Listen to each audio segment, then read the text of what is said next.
The pressure for the rule of law to take its course once again comes to the fore in this current administration, with the Attorney General of the Federation, Abubakar Malami's role in the discharge of justice featuring more prominently in this dispensation in a quite unprecedented frequency. While his office as the Attorney General of the Federation naturally bestows on him a leading role in the nation's anti-graft war, many of his graft hunts has been accused in some quarters has been politically motivated and sometimes selective. It's question time. Welcome to the program. I'm Benga Ashiru. You may also join in this conversation by sending us your comments on our various social media platforms showing on your screen. Is the Attorney General acting within the confines of his statutory mandate or merely using his instrument of office as a political witch hunt? Many observers in this dispensation sees the Minister of Justice as a major power broker who wields enormous influence in an intense power play in a crucial government policies ranging from the legal battle against the Senate leadership over forgery allegation, false declaration of assets, loan recovery, campaign of repatriation of stolen funds, Kogi State Assembly closure, and MTN's fine reduction, just to mention a few. Channel's television crew caught up with the chief law officer as we try to put things into proper perspective. Join us in this exclusive interview with the Attorney General of the Federation and Minister of Justice, Abubakar Malami. Honourable Attorney General of the Federation and Minister of Justice, Abubakar Malami, thank you for joining us on this episode of Question Time. Thank you, Mr. Benga. Now, let's start by having a clear understanding of this administration's thrust for judicial reform. The thrust of this administration judicial reform is based on 2 or 3 pillars. One, to ensure that proper legislations are in place to ensure expeditious determination of cases. That gave rise to the coming into being of Administration of Criminal Justice Act, which fundamentally has taken into account the prevailing delays as it relates to the prosecution of cases, and indeed brought about those issues and remedies that will now eliminate delays and ensure that cases are treated with dispatch. In the process of prosecution of the cases as well, we come to realize that some of these cases were not properly investigated. And then arising from the absence of proper investigation of the cases, you are bound to have delays, because in the course of proceedings, multiple applications for amendments might come into play. Series of requests for further investigations may come into play, and all these things are not good enough in ensuring the expeditious determination of cases. Could this delay be as a result of compromise on the part of the judges as reported in some quarters? And what are you doing about these cases of compromise? The issue of prosecution of cases is a kind of tripartite arrangement in respect of which there are 3 key players. The 3 key players are: 1, the investigation process, which include the police, the EFCC and associated things, and then 2, the lawyers that eventually now prosecute the cases in court, and then eventually the courts in their own right. So when it comes to issue of compromises, you cannot pinpoint one particular institution among the 3 and come to a clear conclusion that the compromises has to do with that institution.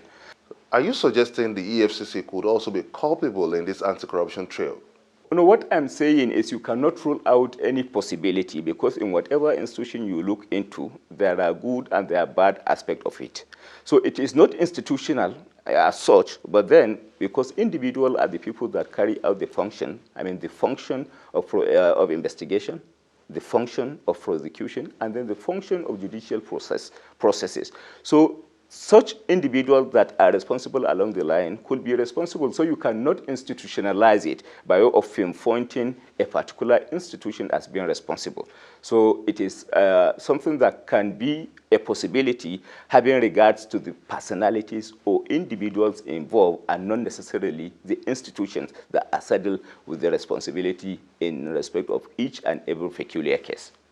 Could you clear the air? We have a report that the Ministry of Justice and the EFCC is at loggerheads in some decisions in this anti-corruption war.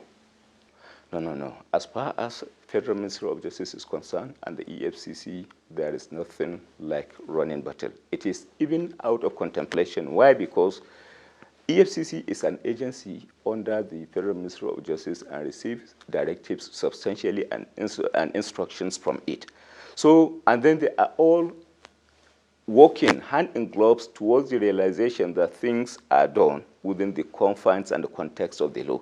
So where does the issue of running battle arises? Since you are working for a common purpose, the two are working for a common purpose, and one is answerable to the other, and then the EFCC works in line with the dictates and directives of Federal Ministry of Justice. So I cannot understand how the issue of running battle arises in the circumstances of a superior officer and a subordinate officer, or an institution, a parastatal working under the other. It's a matter of clear understanding of roles, clear understanding of directives, and then clear understanding of a purpose for which the two are supposed to work in terms of arriving at a common destination, which destination is that of justice, fairness, and compliance with the rules of law. Are you satisfied with the EFCC's chairman handling of investigation? Could you pass a vote of confidence on him? Well, honestly, I have no reservations because it is a matter of working together, and in that respect, we work together, and then where there are needs for improvement, where there are needs for institutional collaborations, institutional support, we come together, we work together and ensure that things are done in accordance with the provisions of the law as it obtains in respect of each and every particular case at hand. So honestly, I think I'm comfortable to the extent that things are done within the confines of the law without reservations. I'm sure you must have seen in the social media reports about top government officials having a difference of opinion with the EFCC over the way it has handled some investigations, which also includes Sahara Energy. Your office as the Honourable Attorney General of the Federation has also been mentioned among those that are not satisfied with the way this investigation has been handled. Could you put things in the proper perspective? The fundamental consideration arising from the two is whether there exist reasonable grounds for suspicion of a commission of an offense. And we have no exception as far as the companies or individuals are concerned when the issues of prosecution comes into play. So honestly, I don't think there has been any misunderstanding, any unhealthy development arising from that. Whether Sahara, whether Atlantic Energy, whether individuals, whether personalities, whoever is involved, I don't think we have any cause whatsoever to relent as far as the issue of investigation, prosecution, and associated things are concerned. We are in no way under any apprehension, under any misapprehension as to what to do at any point in time and how to do it. So I don't think that we have any scapegoat as far as prosecution, investigation, and associated judicial proceedings of cases are concerned. Now let's review the proposed draft document on special court by the Presidential Anti-Corruption Committee. Wouldn't this be passing through the National Assembly?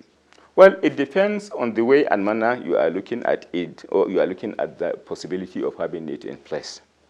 But the conventional practice for the courts is that the courts have, the heads of courts naturally are vested with the powers to establish divisions within the existing structure of courts. If we are looking at it from the point of establishment of divisions, special divisions for the conduct of corruption cases, the need and demand for legislative process is not there at all. But if we are looking at it from the point of having in place specialized courts, just like we have higher courts, we have courts that we have to, that are expected to be constitutionally enshrined, then that calls for legislative process. I think for now, the idea of having a legislative process is not an immediate possibility, and the idea of dealing with it as an administrative process of having divisions within the existing structure might suffice the need of the anti-corruption cases. You may also join in this conversation by sending us your comments on our various social media platforms showing on your screen. Coming up on Question Time, how does the federal government intend to deal with the culture of impunity? Find out from the Attorney General of the Federation and Minister of Justice after the break.